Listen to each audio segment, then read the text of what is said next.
सच्चिदानन्दरूपाय विश्वोपत्यादिहेतवे तापत्रय विनाशाय श्रीकृष्णाय वयं नमः।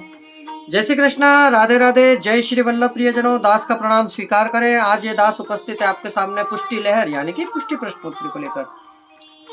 पुष्टि प्रश्नोत्तरी को प्रारंभ करने से पहले दास आपसे निवेदन करना चाहेगा कि दास के सब्सक्राइबर रुक चुके हैं, इसलिए दास आपसे निवेदन करना चाहेगा प्रियजनों, हो सके उतना इस पुष्टि प्रश्नोत्तरी को शेयर करिए, जिससे और लोग और प्रिय वृंद और वैष्णव जन इसका लाभ प्राप्त कर सके। जो कुछ कुछ बातों से अनजान हैं, जिन्हें अभी तक पुष्टि मार्ग ही नहीं पता, वे इस पुष्टि प्रश्नोत्तरी के माध्यम से सूक्ष्म में और जल्दी समझ सकेंगे। इसलिए दास आपसे निवेदन करता है, और दास बहुत पढ़ता है इसके लिए प्रियजनों, इसलिए निवेदन कर रहा है आपसे कि आप हो सके उतना शेयर करिए, लाइक करिए, कमेंट बॉक्स में जय श्री वल्लभ लिखकर हमें बताइए, जिससे हमें भी ज्ञात हो कि हमारी पुष्टि प्रश्नोत्तरी आप जैसे प्रिय वृंद सुन रहे हैं। चलिए शुरू करते हैं आज की प्रश्नोत्तरी। आज का प्रथम प्रश्न कहते हैं, श्री महाप्रभु जी ने पृथ्वी की 3 बार प्रदक्षिणा करी। उन तीनों बारी में वे कौन से प्रांत यानी कि कौन से देश में नहीं गए? तो सबसे पहला बंगाल, दूसरा कश्मीर और तीसरा सिंध। इन प्रांतों में श्री वल्लभाचार्य जी नहीं पधारे। अगला प्रश्न जब श्री महाप्रभु जी ने भारत की परिक्रमा करी, तब आप श्री का स्थायी निवास कौन सा था? तो जब श्रीमद् वल्लभाचार्य जी ने भारत की परिक्रमा करी, तब आपका स्थायी निवास अड़ेल में था। अगला प्रश्न, श्री महाप्रभु जी ने श्री मधुराष्टकम की रचना कौन से दिन करी थी?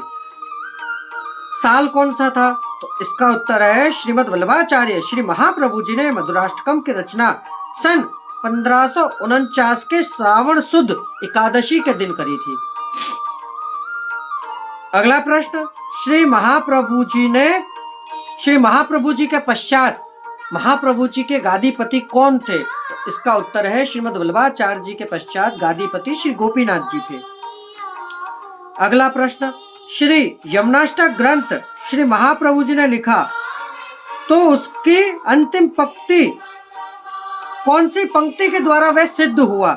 तो इसका उत्तर है, श्री यमुनाष्टक की 6वीं पंक्ति, स्वभावो विजयो भवेद वदति वल्लभ श्री हरि, ये अंतिम पंक्ति। अगला, श्री गोवर्धन नाथ जी और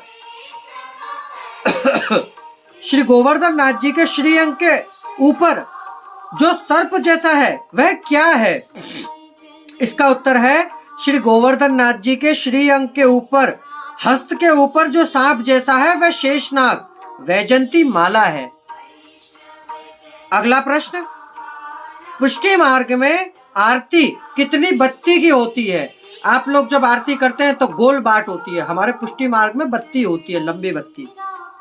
तो इसका उत्तर है 4 बत्ती की, 5 बत्ती की, 7 बत्ती की और उत्सवों पर 8 बत्ती की आरती होती है। अगला प्रश्न, कौन कौन से समय में हवेली के अंदर ठाकुर जी की आरती होती है? तो सर्वप्रथम मंगला आरती, द्वितीय राजभोग आरती, तृतीय भोग आरती और चतुर्थ शयन आरती। इस प्रकार 4 आरती होती है। अगला प्रश्न, परम कृपाल श्री वल्लभ नंदन, ये पद कब गाया जाता है? तो जब वल्लभ कुल के बालक आपके यहाँ पर पधारे तब गाया जाता है। परम कृपाल श्री वल्लभ नंदन, करत कृपा निज हस्त दे माथे, ये पद तब गाया जाता है।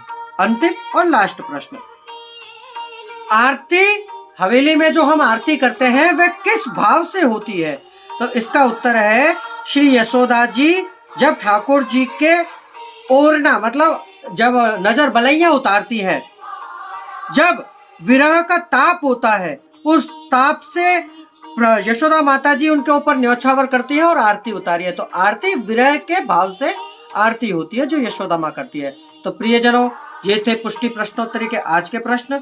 यदि प्रश्नोत्तरी में आपको आनंद आ रहा हो, आनंद की अनुभूति हो रही हो, तो हमारे चैनल को सब्सक्राइब अवश्य करिए और हो सके उतना शेयर भी करिए प्रियजनों। आप दास को आज्ञा दीजिए, कल पुनः मुलाकात होगी नए प्रश्नोत्तरी के साथ। जय श्री कृष्ण, राधे राधे, जय श्री वल्लभ, अस्तु।